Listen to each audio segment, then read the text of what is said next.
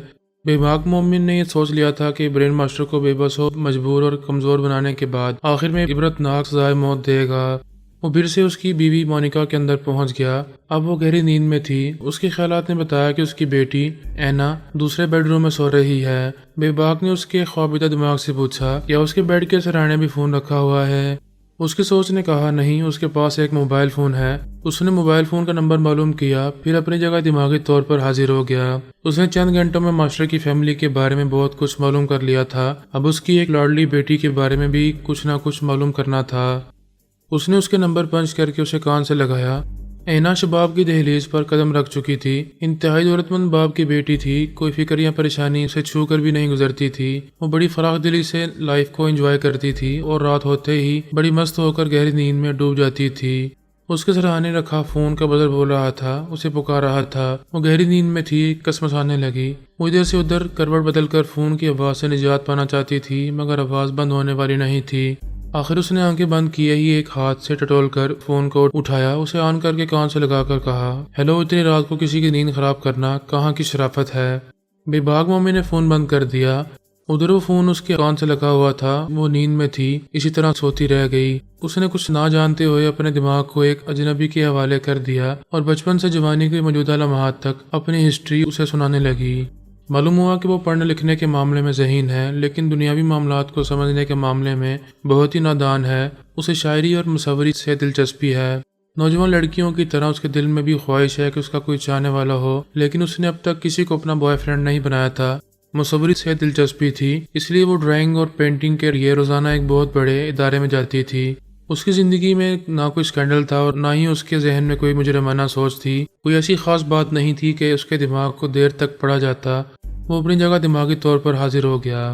رات کے 3 بجنے والے تھے۔ اس نے پھر ایک بار سم تبدیل کی اور ماسٹر کو ایک SMS لکھا۔ ادھر اس کی نیند اڑ چکی تھی۔ یہ دہشت طاری ہو گئی تھی کہ فرحات کی آتما نے کسی جسم میں اپنی جگہ بنا لی ہے۔ اس نئے جسم میں وہ صحیح طرح بول نہیں پا رہا تھا، اس لیے اس نے رابطہ ختم کر دیا تھا۔ شاید وہ آئندہ بولے گا اور تب اس کے بارے میں کچھ پتہ چل سکے گا۔ وہ ادھر سے ادھر ٹہل رہا تھا اور خود کو اس بات پر لان تان کر رہا تھا کہ اس نے کالا جادو جاننے والے سے رابطہ کیوں کیا تھا، کیوں فرحات کے خلاف اسے کام لینا چاہا تھا۔ وہ کم وقت تو مر گیا ہے، لیکن فرحات کی آتما میرے گلے پڑ گئی ہے۔ وہ سوچتے سوچتے ایک دم سے چونک گیا۔ ایسا لگا جیسے فرحات پھر اس کی شہرک تک آ پہنچا ہو۔ اس نے فون کی طرف دیکھا، SMS کی ٹون سنائی دے رہی تھی۔ اس نے فوراً آگے بڑھ کر اسے اٹھایا۔ اسکرین پر وہی نمبر لکھا ہوا تھا جو اب سے پہلے اس کی نیند اڑا چکا تھا۔ اس نے ایک بٹن دبا کر SMS پڑھا۔ وہاں لکھا تھا کہ میں بھٹک رہا ہوں، میرا جسم کہاں ہے، دماغ کہاں ہے، میں ادھورا رہا ہوں، مجھے مکمل مل ہونے دو۔ وہ SMS اتنا ہی تھا، لیکن بات پوری طرح سمجھ میں آ گئی تھی۔ مدیدی پھاڑے اب تک SMS کی طرف ہی دیکھ رہا تھا۔ یہ بات دماغ میں گونج رہی تھی کہ فرحات کی آتما بھٹک رہی ہے، اپنے جسم اور دماغ کو تلاش کر رہی ہے اور ابھی تک اپنے جسم کے بغیر ادھوری ہے۔ وہ سوچنے لگا، کیا اس کی آتما کو فرحات کا جسم نہیں ملے گا تو وہ ادھوری ہی رہے گی، کبھی مکمل نہیں ہو سکے گی، اور جب مکمل نہیں ہو سکے گی تو اسے نقصان بھی نہیں پہنچا سکے گی۔ یہ سوچ تو خود کو مطمئن کرنے کے لیے تھی، ورنہ اس کا دماغ اندر سے چیخ رہا تھا کہ آج ادھوری ہے تو کیا ہوا، کل مکمل ہو سکتی ہے۔ فرحات کا جسم نہ ملا تو وہ کوئی بھی دوسرا جسم حاصل کر کے ایک نئے روپ میں بلائے جان بن سکتی ہے۔ اس نے فوراً ہی اس فون کے نمبر پنچ کیے، پھر کان سے لگا کر سنا تو دوسری طرف سے ریکارڈنگ کی آواز ابھر رہی تھی، آپ کے مطلوبہ نمبر پر ابھی رابطہ نہیں ہو رہا ہے، تھوڑی دیر بعد رابطہ کریں، شکریہ۔ اس نے اب سے پہلے بھی اسی نمبر پر کال کی تھی، اس وقت بھی یہی ریکارڈنگ چل رہی تھی۔ دوسری طرف بے باک مومن فون بند کیے بیٹھا ہوا تھا اور سوچ رہا تھا، فرحات مرحوم کی لاش سوئٹزرلینڈ کے ایک مردہ خانے میں تھی، وہاں بم دھماکہ کیسے ہوا؟ یہ بات وہاں کی انٹیلیجنس اور قانون کے محافظوں سے معلوم کی جا سکتی ہے۔